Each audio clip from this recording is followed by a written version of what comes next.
be genuine, be authentic, and be real. And know that, you will make mistakes, but bring your whole self into the space. Invest in your relationship.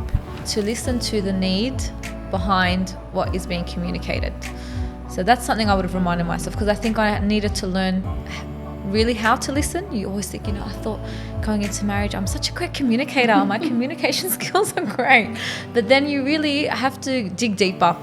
Or competing for space, or if today I'm doing the housework, tomorrow it's your turn. That doesn't work that way. You can't just divide the chores 50-50. You can't divide. And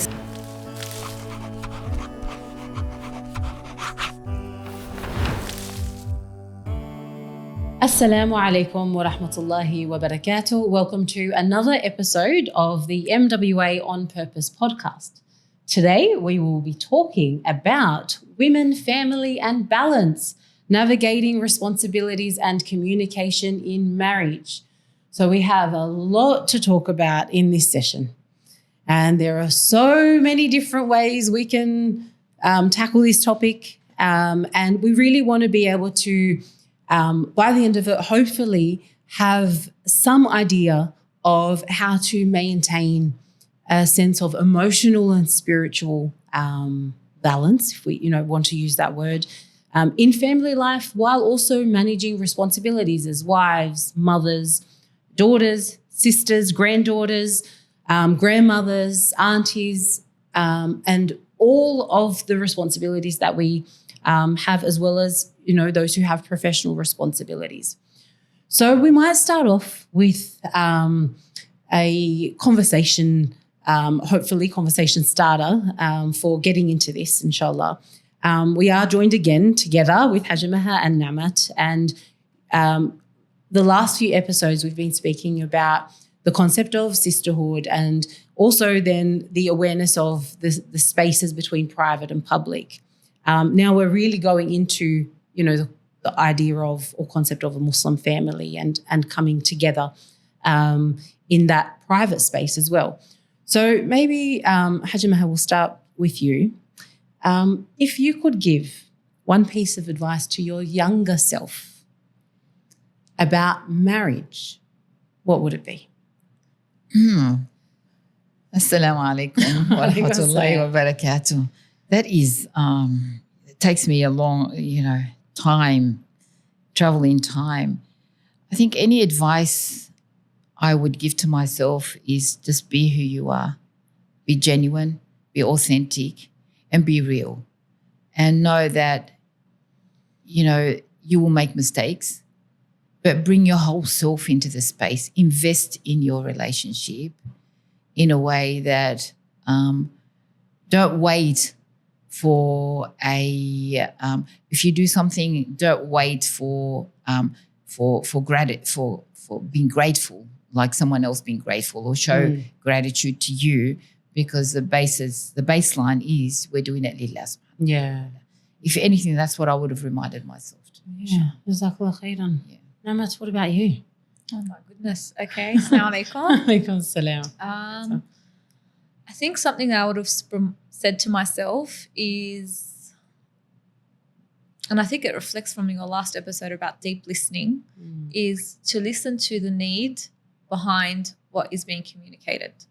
So that's something I would have reminded myself, because I think I needed to learn really how to listen. You always think, I thought going into marriage, I'm such a great communicator. My communication skills are great.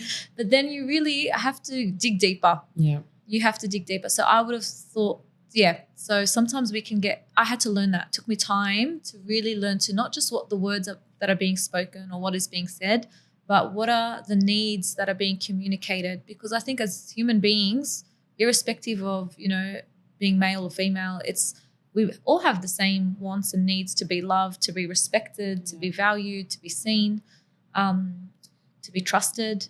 So I think sometimes that comes through in different ways, and I had to learn to dig a little deeper. Yeah.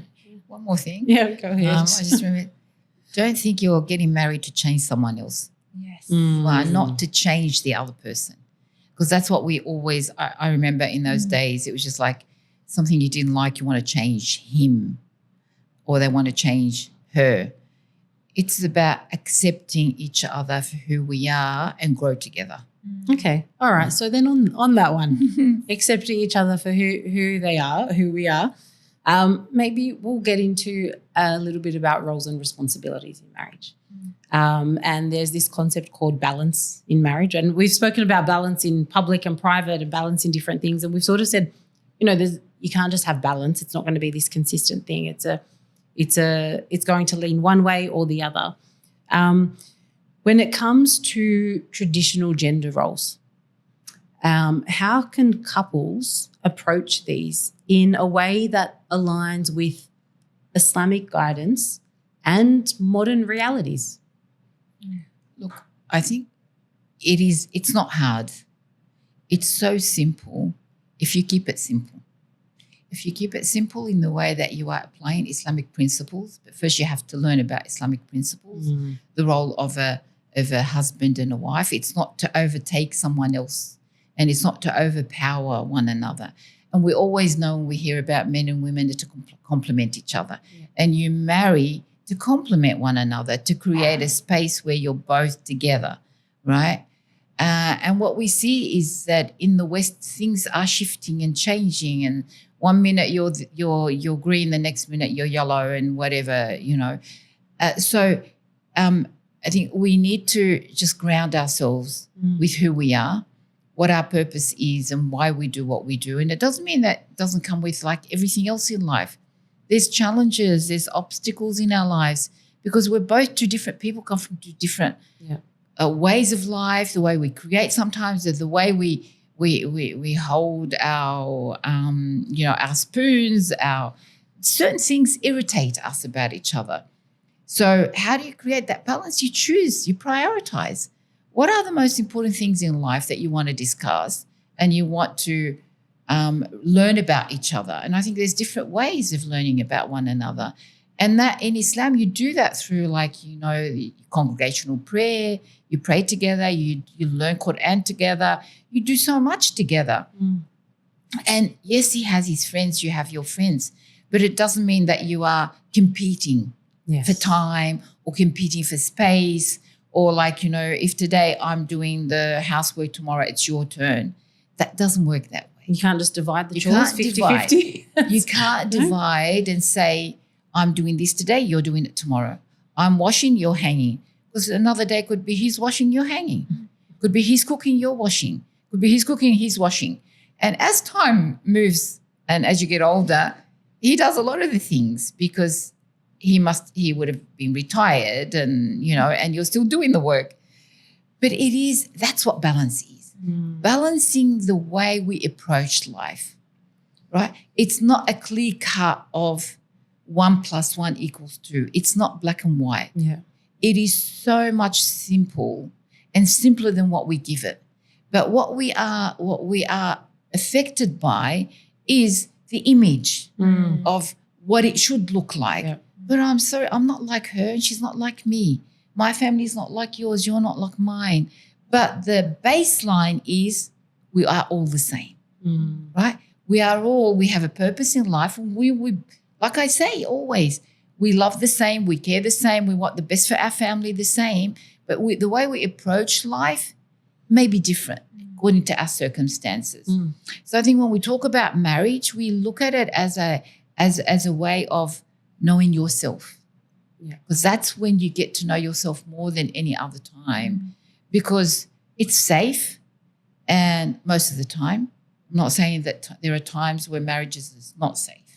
So here we're talking about a safe space, safe, sacred space where both feel they can be themselves. Yeah, I think it's important actually to qualify that, especially because as MWA we work in the area of domestic and family violence. So this conversation is about a safe marriage. Yes.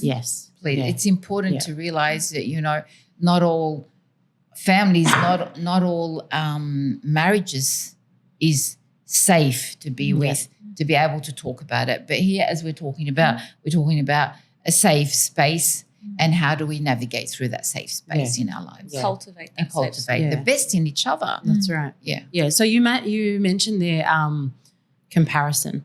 And so, Nemat, just thinking about how do couples recognize when they've lost balance, and also what are some of the dangers of comparison and how do we avoid that?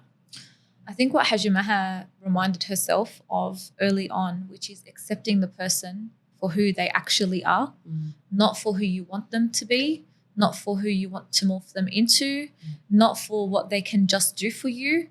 You really have to accept yourself and accept the other person for who they are. And sometimes when we say safe, that means different things to different people. Sometimes when we say healthy, that means different things to different people. Not everyone comes from their own childhood, their own wounds, their own trauma. Not everyone has the idyllic set of circumstances, and that's not necessarily a bad thing. It's just a different thing. That's right. And so, so I just think that's really important, because no person is the same, no family situation is the same, and we're not saying one is better than or worse than the other. We're speaking from our own personal experiences. And I get nervous speaking about this because we said before, we are quite private people. It's sacred things. And just because, you've done a decade or so well enough, maybe the next 2 may not be. So we all have our tests. In terms of comparison, or what was your question, sorry? Yeah, how do we recognize the dangers of comparison, or what are the dangers and how do we avoid it? Yeah, well, I think for me, in my experience, it's been about comparison. For me, is the thief of joy. You've heard that saying, and I really believe it's true, because when you're worried about what other people are doing or what they're achieving or how they go, it's okay to look for inspiration. It's okay to look for role modeling. That's okay. You can say, I like this and I don't like, and that's how you learn. How do we all learn as human beings? We learn by that. That's okay.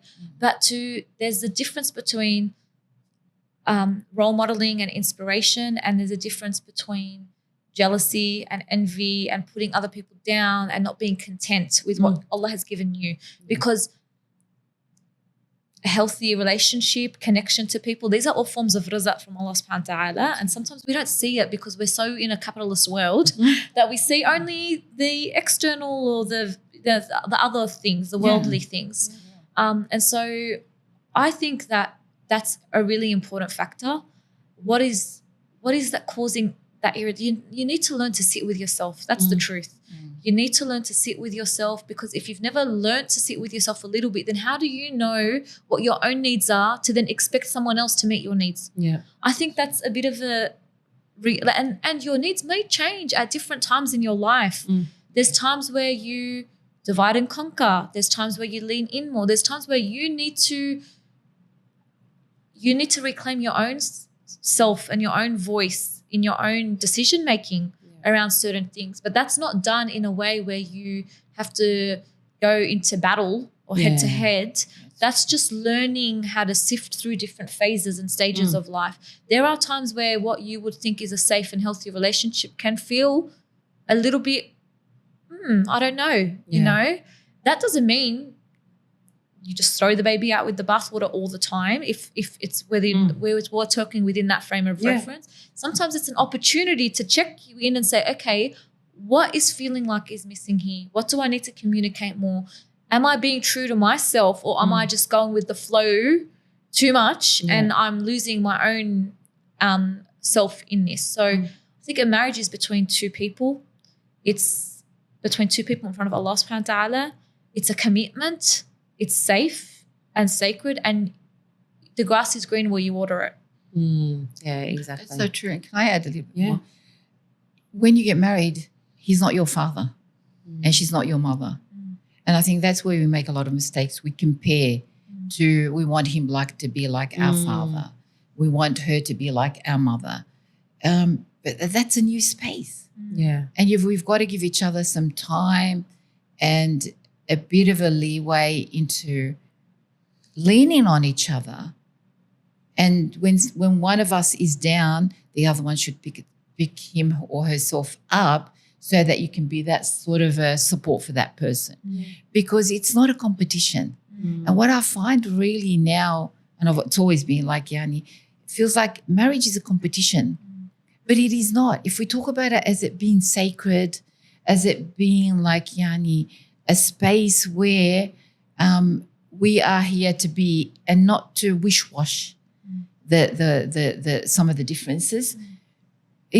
We are different. We're not the same. Exactly, yeah. But over the years, you realize you've picked up so much of his habits. He's picked up so much of your habits, and you think, what? Like, subhanAllah, that's what. And you start criticizing each other as you get older. But really, that's what you used to do 20 years ago. Yeah, subhanAllah. Yeah. And I think you can compare to, you know, the relationships maybe that you've grown up in and seen. And you can also compare to what you see from other people. And maybe it's also reminding us that not everything we see from others is showing us the complete picture. Yes. Because you may see a certain couple that looks amazing, or, you know, this husband does this for his wife, this wife does this for her husband.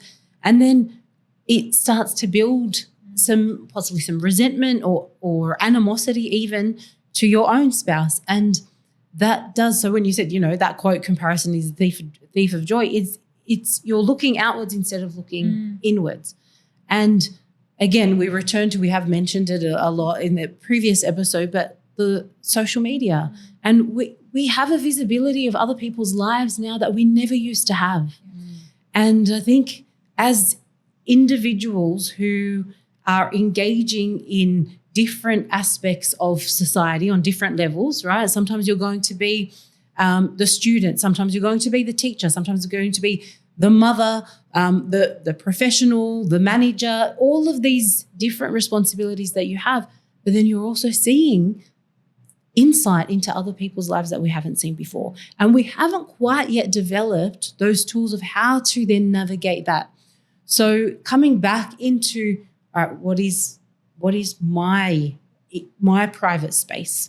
And then that requires a healthy level of communication. True. Right? So this is where, you know, you might be frustrated about something and you're trying to express yourself in a way to convey your frustrations, and it just ends up making it worse. So you're just like, all right, maybe I may as well not say anything.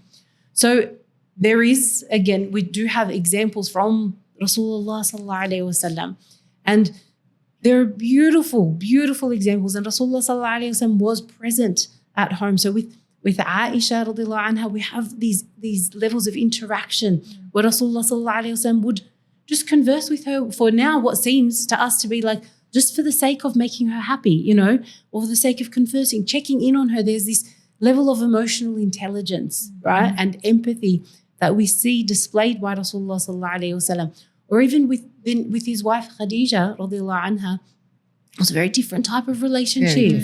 Very different. So maybe I can see you getting excited about that.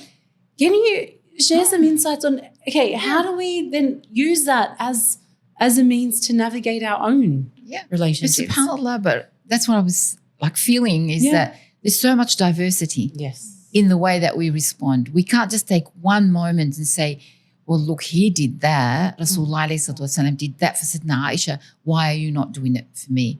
Sayyidina Khadija did that for Rasulullah Rasulullah did not do the same for Khadija, what he did for Aisha. So it depends on the circumstances, the environment that we're in. And sometimes it depends on what stage of your life you're in. You are either aware or not. You know, sometimes you think, oh, you could have just gotten me a rose along the way, you know, just to say how proud you are of me or how happy you are. But then he comes and he takes your rubbish bin, not the rubbish bin outside, and he does all of that. And he's outside watering or mowing the lawn or whatever. Nowadays we see most people are getting someone to mow the lawn. So you're reducing him from being the man that he wants to be. You're not actually, so there is where that balance is. What does he want to be like? Don't silence him and his needs on the basis of my needs are not being met, right?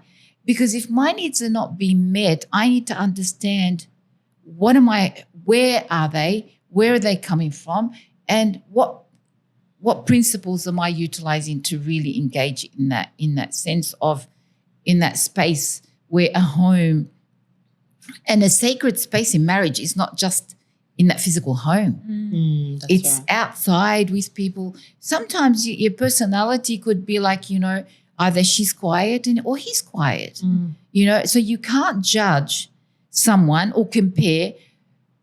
These couple are very active and very mashallah bubbly and all of that, but this couple are very silent. So is there something going on? Yeah. And I think that's where the comparison is. We all have different personalities. We all have different ways of responding to different things. We might retreat, we might come forward at different times, and there's different responsibilities as we evolve in life. For when we're first married, they say the first 5 years. Well, the first 5 years are so hard because you're actually building the foundation. We talk about building the foundation. It is hard because you're excavating, you're doing that. And sometimes you could end up 20 years and your marriage doesn't last. But that doesn't mean that those 20 years didn't matter. That's right. Right? And that's what I want to be able to say, because none of us are immune. Right? It's in this moment that we're talking about, in that healthy relationship of how it is defined and how it is responded to and with is what really matters. And as long as we know we go back to our purpose, lillah subhanahu wa ta'ala, like it's not for tit for tat. Because when we do for tit for tat, it really tastes very bitter and it's very ugly. So it's about forgiving, having patience on ourselves, not for him or her, but really restraining ourselves for my own sanity, for my own well-being, understanding where I stand and what I'm here for, what my purpose is, lillah subhanahu wa ta'ala, and I draw the line. But we all have to start from a baseline so that that's what we compare to, our own baseline. How have we grown? So to ourselves, compared to where we were and what we were doing. Yes. When, like as you were talking about, when your children are young, you're juggling. Yeah. As your children get older, you're really trying to balance. Yeah. And then when they leave, what are you trying to do?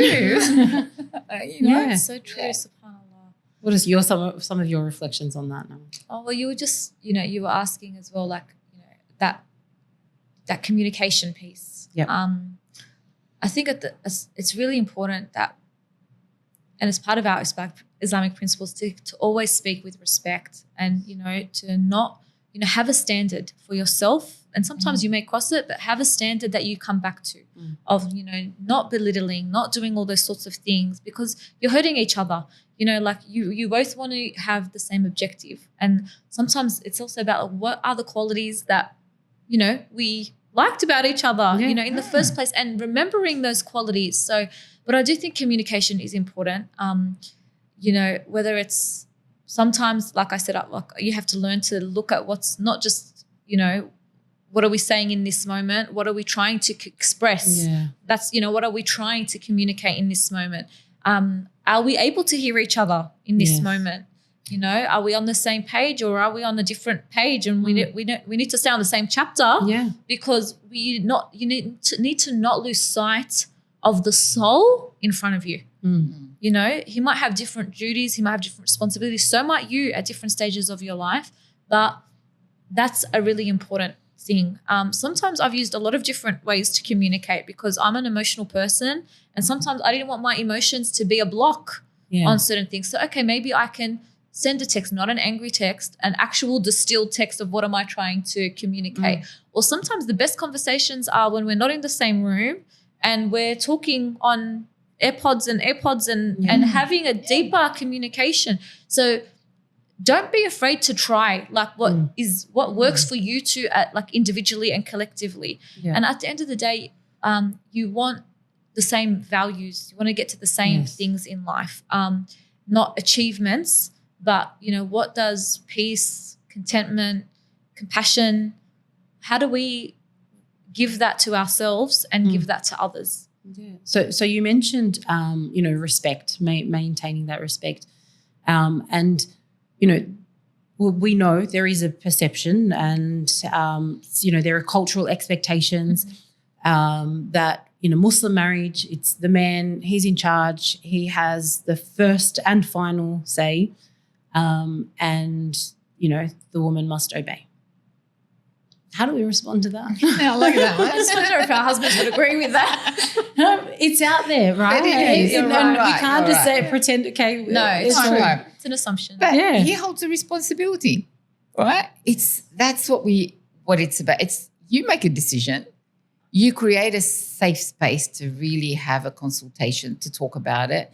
But most of the time it's just like he's waiting for you to say yay or nay, and then he'll just take it further. Yeah. But at the end of the day, he's responsible, and we carry it forward together.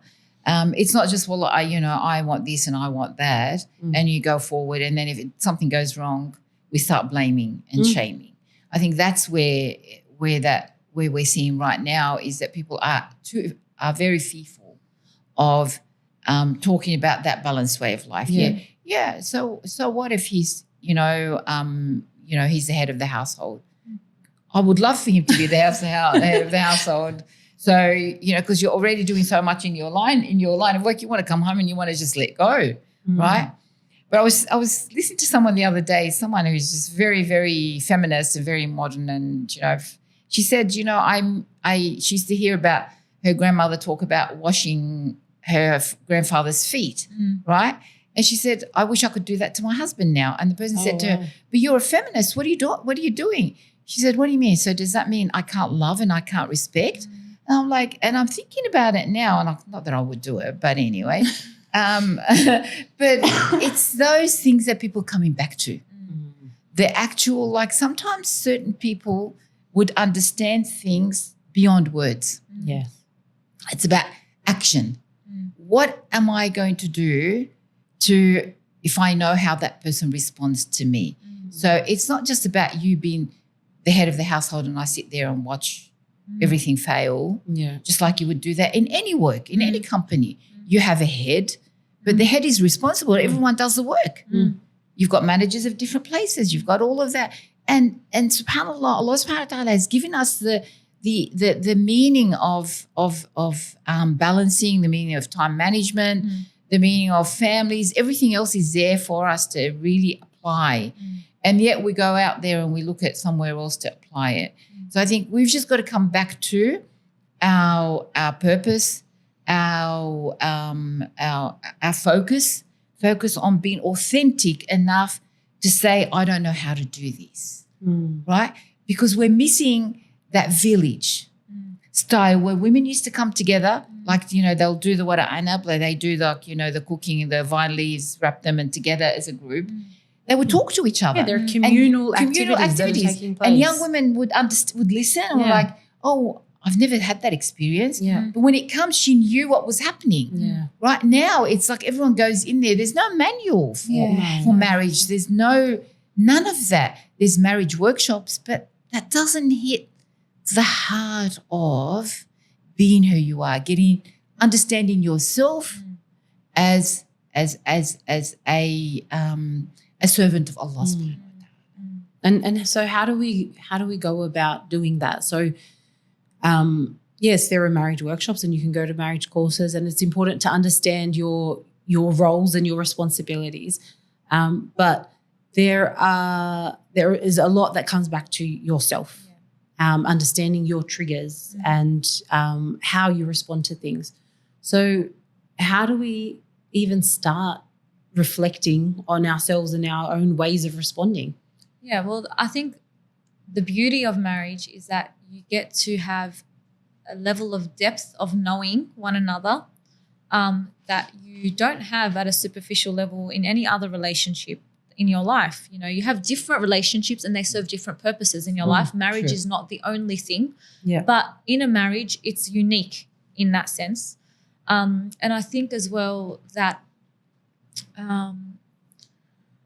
it's not just it's that emotional intelligence as well. There needs to be, it's not just what he can do for me, it's what I can also do for him. Sometimes he needs a sounding board, sometimes he needs comfort and care and compassion, honesty. Yes. When you get to a level of knowing, sometimes you may not like what you discover about yourself or about the other person along the way, but that's where commitment comes in and honesty and truth telling within yourself. So yes, we all have things that we pick up along the way wounds. Sometimes we hurt each other and we have to heal them. Yeah. Obviously, I'm talking within a safe and manageable frame of reference here. Because sometimes you don't know a trigger or a boundary until you've stepped it or overstepped it. And so forgiveness is also really important. Forgiveness within yourself. That's why it's like seeing the person, the reality of the person that's in front of you, not the image that you want them to be, not the, no, they're a real person in front of you, and you have to trust and treat each other with gentleness and care, because there's some things that once it's broken, you can't undo. So you need to be mindful of that as well. Yeah. And we spoke about respect, and I know respect means some things in different communities and different cultures. I think what we really mean is dignity. Really the inherent dignity of any person. And before you respect others, you need to respect yourself. Yeah. You can't expect yourself to act and do and whatever in a certain way and then whoop. No, it's give and take. It's a two-way street.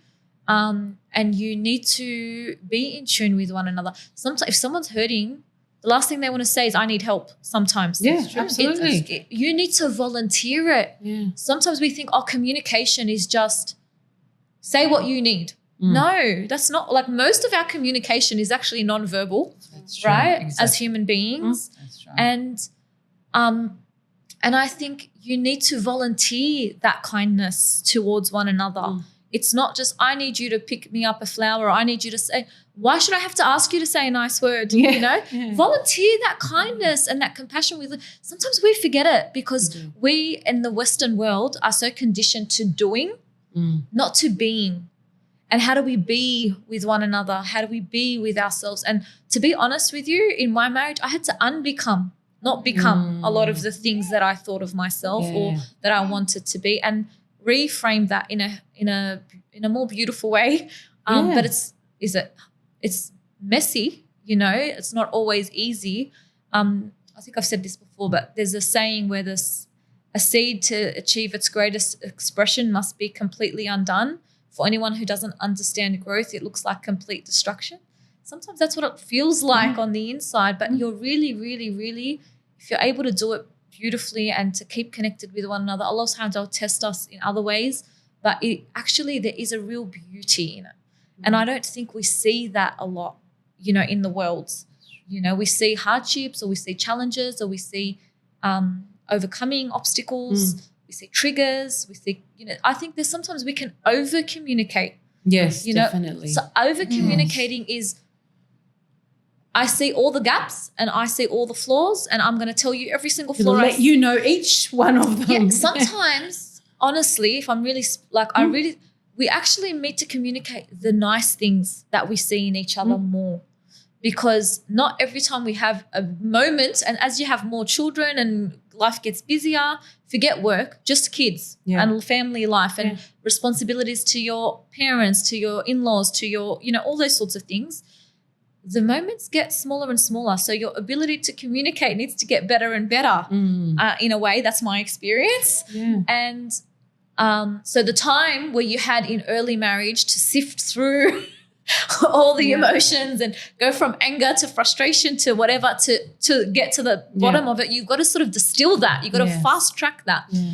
And so sometimes you realize our moments together are actually fewer and farther between in the ways that they used to be.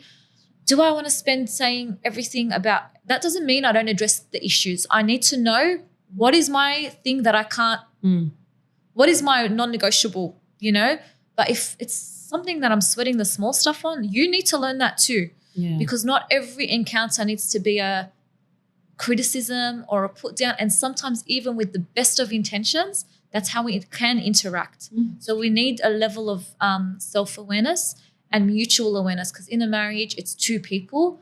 Not one person can have a marriage on their own. Yeah. One hand can clap on their own. It's not just a woman being nurturing, and the man has to be nurturing too. Especially there's moments in a life where you're giving life, or you're going through different stages of life where that is needed more than ever. And sometimes those shifts in life stages, it can be like a divide and conquer, but then you can grow really far apart. That connection needs to stay, So for example, there's times where, a woman, she's rearing young children and everything feels repetitive and the same, and she's isolated, she's stuck at home more. Yeah. And we live in a Western culture, so there isn't as more of that dropping in those beautiful things, that collective vision, communal stuff that we used to have a lot more of. We didn't have to build it in actively. Yeah. And the man life seems relatively unchanged. And I'm not saying that's the reality. I know a lot of men care very deeply, but they seem, or they still have the same amount of freedom.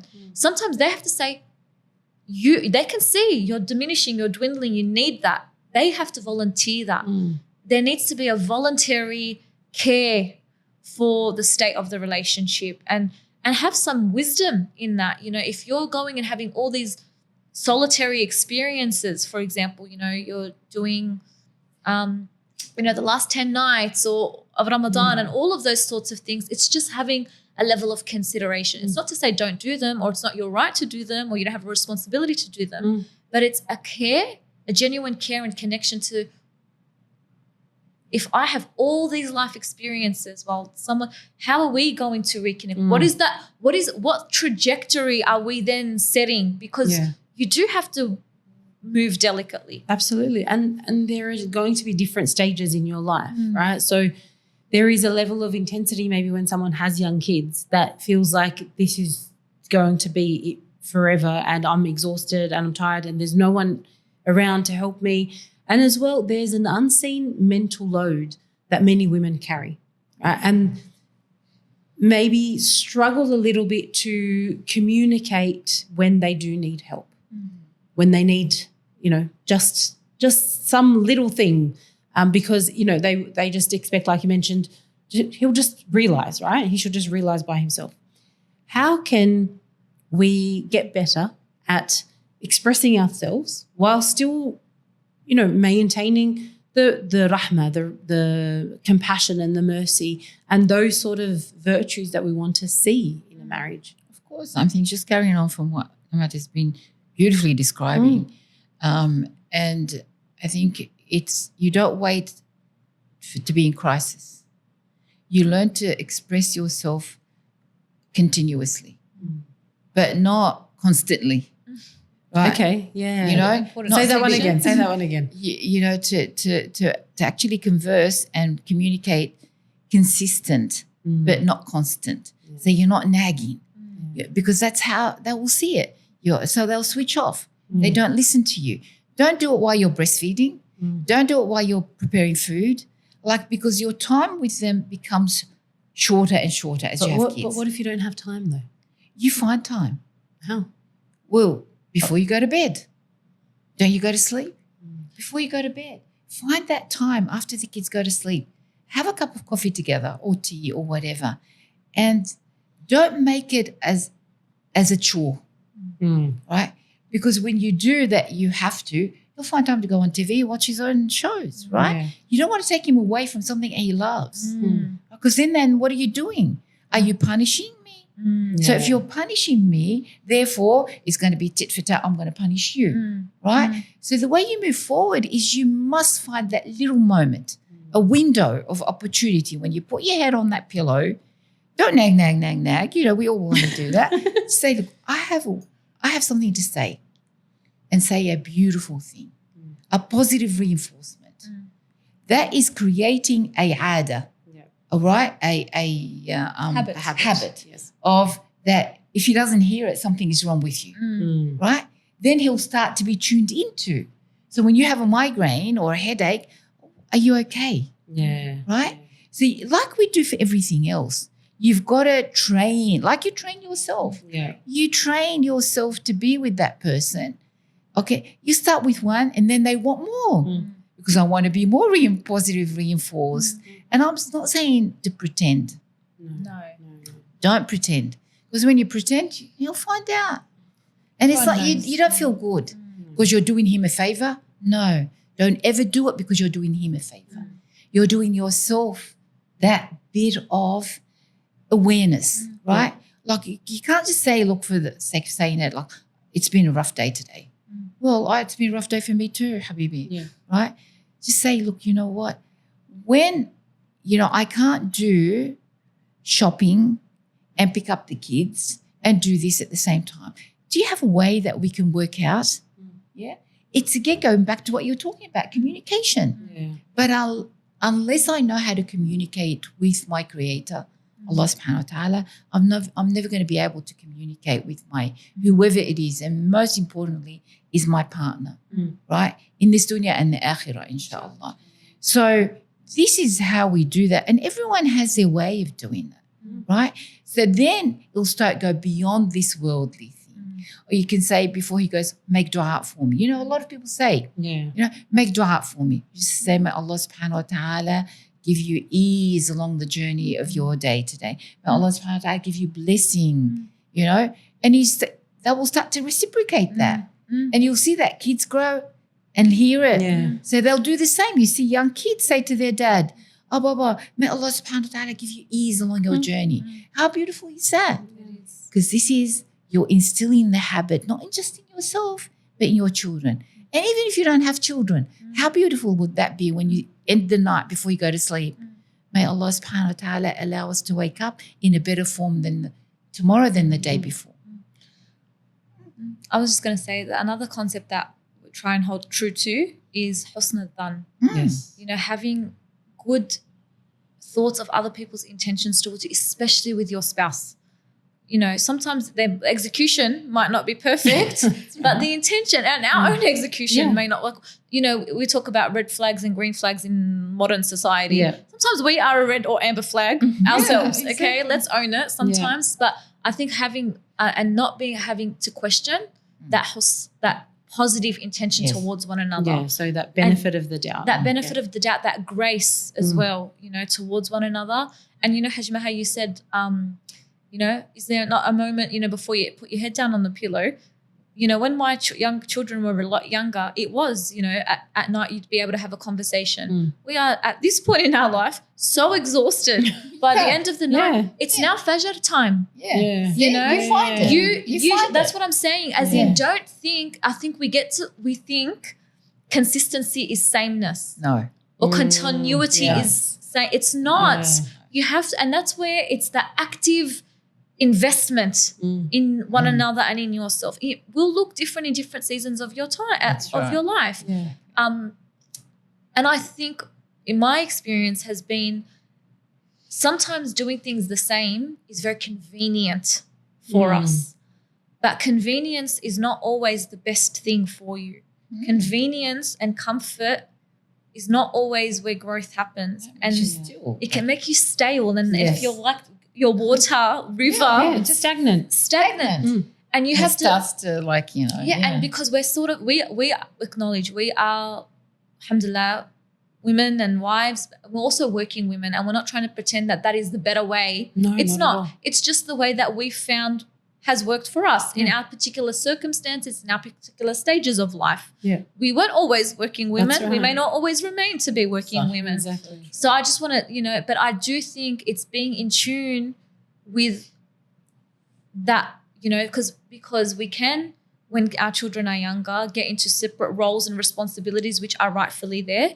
And then if that suits us and that's fine for us, that's good. But we may want to say, oh, that worked for me for the first 5 or 6 or 7 years, but something doesn't feel right anymore. And sometimes that can be seen to be a challenge of, or stepping outside, but you have to be true, because if you do, and I always think backwards, I try and think backwards, try and think, inshallah, is Allah bi'ayishna, if we're 70 or 60 or 80 years old, what would I want to look back on and say, alhamdulillah, that was a life well lived or whatever.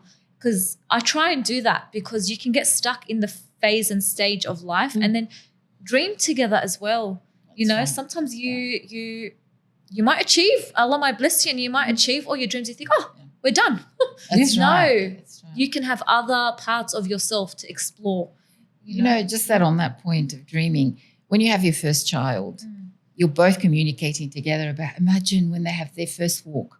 Imagine when we're taking them to their first swimming lesson. When they go to swimming, they're floating. You're talking about it. You're actually engaging. And it's so empowering for both.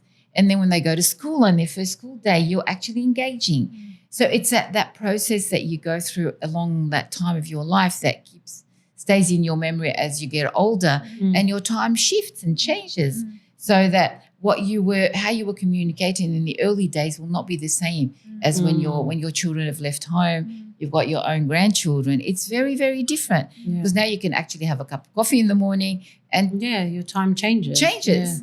Right? Because you get tired, whatever, you know. And so you've got to work with what works for you, right? Like you're saying, some of us are working, others are at home, but it doesn't mean one's better than the other. Yeah. I think everyone has their own time. Everyone's valued in accordance to their purpose in this life, not the monetary value. You can never place a monetary value on any relationship, especially on a marriage, you know. And in that sort of sense, I was thinking when you're talking about different journeys of life, different seasons of life, I was imagining like, you know, when you have children and there's so much going on, it's like you're in a bottleneck, right? Yeah. You're just trying to squeeze everything in. By the time you get them home, there's so much going on. Yeah. But there will come a time you'll be out of that bottle. It'll be so empty. But everything you've gathered here will be what will make it for you as you get older. And that's another way of growth, right? And that's where I think there's that tricky bit. It's like going back to the first point. First point you began together, 2, you'll end up 2. So how do you travel that time from this point to this point? The most important thing is that you have that open communication at different times. It doesn't look the same for everybody. Yeah. And that acceptance, because you're still true to yourself, but you're going to evolve, and change is a part of inevitable part of life. And so you can't just be like, well, you're not who I thought you were. Exactly. Well, you've got to grow together. That's right. You know? And they grow in differently and things, you know, along the way you have different like tests. There's health tests, you know, being tested through health, other things as well. But what you realize, very, very important aspect of your journey is that the essence of, you know, integrity. Yes. And that dignity. And as you were saying about, like, you know, you do not disrespect. You don't want them to disrespect you. So therefore, why would I want to put them down in front of others? And that's what we see sometimes. It happens and you don't realize it. No. I know no one intends to do it. But when you're so like under so much pressure, when you see people that care for you, like your parents or your family, whatever, automatically you just go, blah, blah, blah, blah, blah. And then you think, oh my, what did I just do? Yeah. Right? Because you're going back. He's your yani, your garments your for one garment. another. That's what I'm saying. Yeah, I can see you got the gesture. Yeah. So he is more than that, and you are more than that to him. Yeah. But it doesn't mean that sometimes we're just like, oh, get out of my face. You can have that, and you need to have that, and you need to be able to respect that when it happens. And healthy relationships is not everything is so lovely and so beautiful and so images on social media, right? Healthy relationships is where I can actually work out a conflict. Yes. That I've had a discussion and I'm so not happy, but then I have to turn up to my children or grandchildren and still have a respectful demeanor. Because the first thing you want to do is put their grandfather down. But is that what we want to do?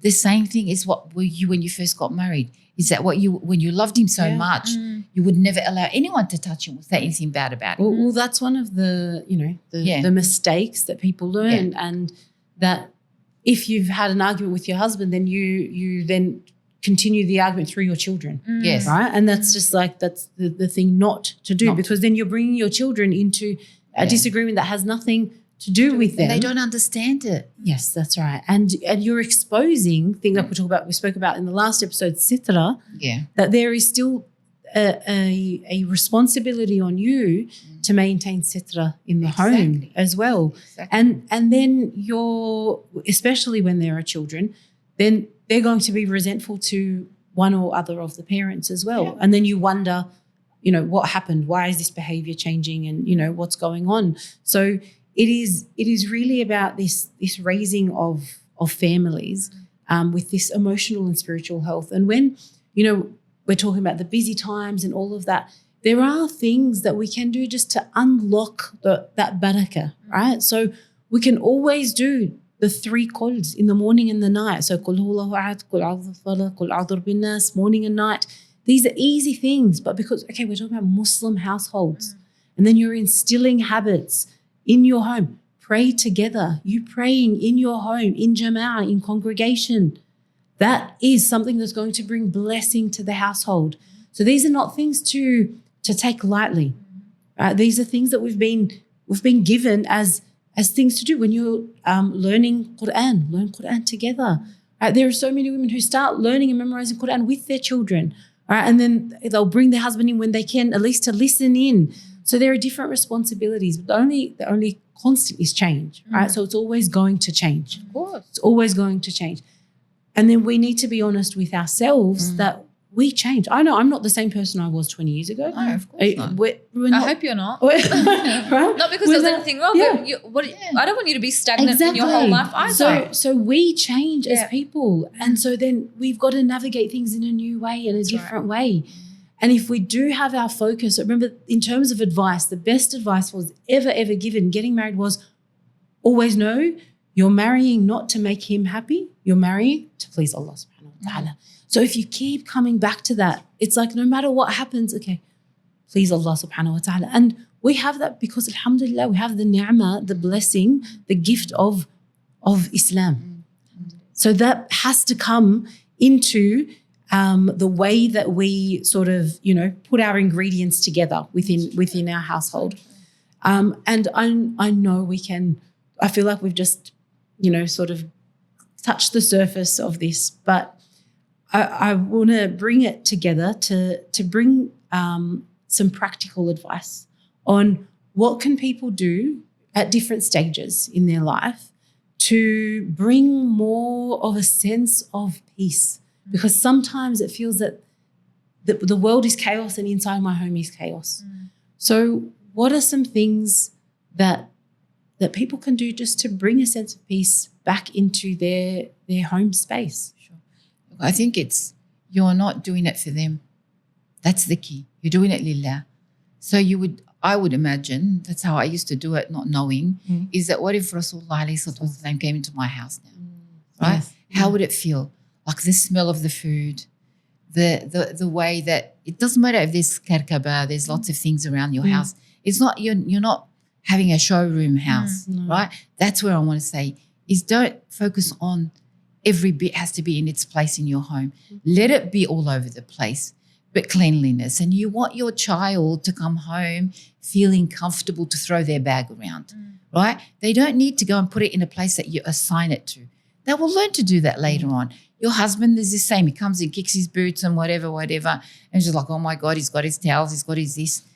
But if you have not created a habit from day one, don't expect that to do it 20 years later, right? So if you create that habit for you and him to be able to work together, then the key will be that you are moving forward together. When things don't go, you'll be able to have that conversation around that. So there's no perfect solution, but the most important aspect is knowing that I'm not doing it for them. I'm not doing it to make you happy or for you to appreciate me. I'm doing it lillah. And when I do something lillah, Allah subhanahu wa ta'ala will like trickle all the barakah down to my household, inshallah.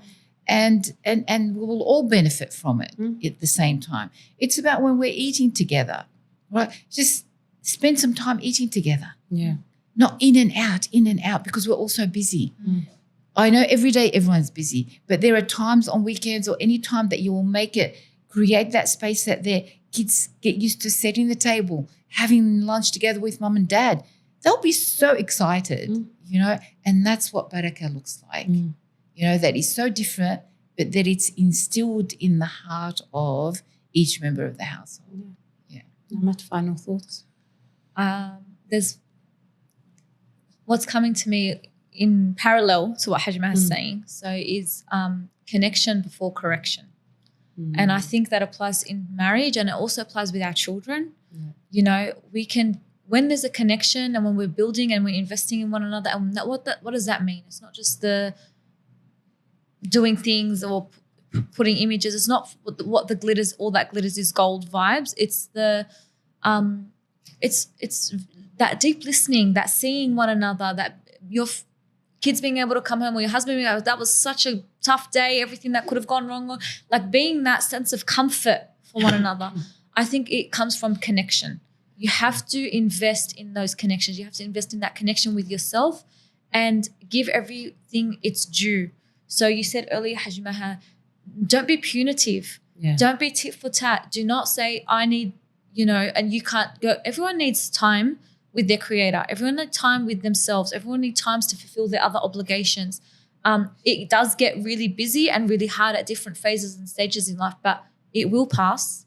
But you have to do that with intention and renew your intention every single day. I mean, and I think, in summary, you mentioned connection over correction, also connection over perfection. Right? What are the standards that we have? So you said, Hajma, it's okay if the house is all over, but some people, maybe they can't handle it. And it's going to be, I can't have that. So it doesn't have to be perfect, but what do I need it to be in order for me to be okay? Yes. That's right. That's exactly right. So all of those ways, and it comes back to connection. And you've got that connection with Allah subhanahu wa ta'ala, connection between husband and wife, and connection between parents and children. And all of that comes into the way that the household grows and nourishes. So that seed, right, that you mentioned, coming back all the way back to that seed. And how do we continue to water it? When do we need to step back from watering it? When have we overwatered? And so that concept of balance, because, this whole episode is about balance.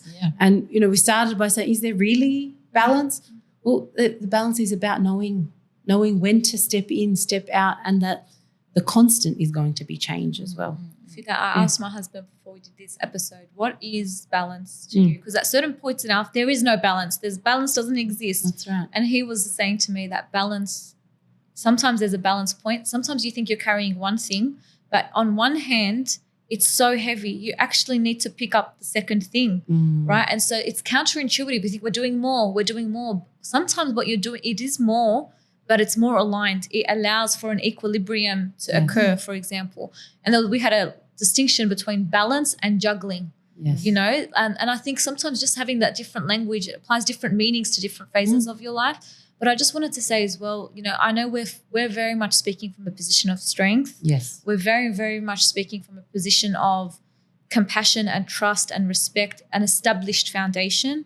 And I just wanted to acknowledge that even in the times of Rasulullah, there were single mothers who did amazing things, 100%. who raised the most amazing of people. So I just don't want it to seem out of touch with, we know there's a lot of hardship out there, and we know there's a lot of challenges that are very real. I just wanted to acknowledge that. Yeah. And I'll take that on as well. Like when I think of balance, I think of a scale. Yeah. And sometimes we don't know what the scale is that we're balancing. Sometimes we have 2 kilos here, as Nemat was saying, and we're balancing according to the weight. Right? But it's not about the scale of how much you do and how much I do. Because if you do that, you'll never be able to balance. I think, it's the value we put on what we do, right? You're at home, you're a single mum, you're doing everything at home. Doesn't mean I'm better, you're better. So where we need to make a distinct difference between a scale of measuring and the balance. The balance is we could easily misunderstand that. I think what we're balancing is according to how we value things and how our connection helps to grow. And you said about connection and perfection, connection and correction. That can only happen when we don't put the scale on. That's right. Right? Yeah. No, Jazakumullah khairan. I think that's a very, very perfect way to end the conversation. And we look forward to continuing the conversation, from hearing for people's feedback and their experiences as well. And I think from this conversation, we've just, highlighted some of the other topics that we will discuss in future episodes, inshallah. Assalamu alaikum wa rahmatullahi wa barakatuh. Wa alaikum assalam wa rahmatullahi wa barakatuh. Wa alaikum assalam.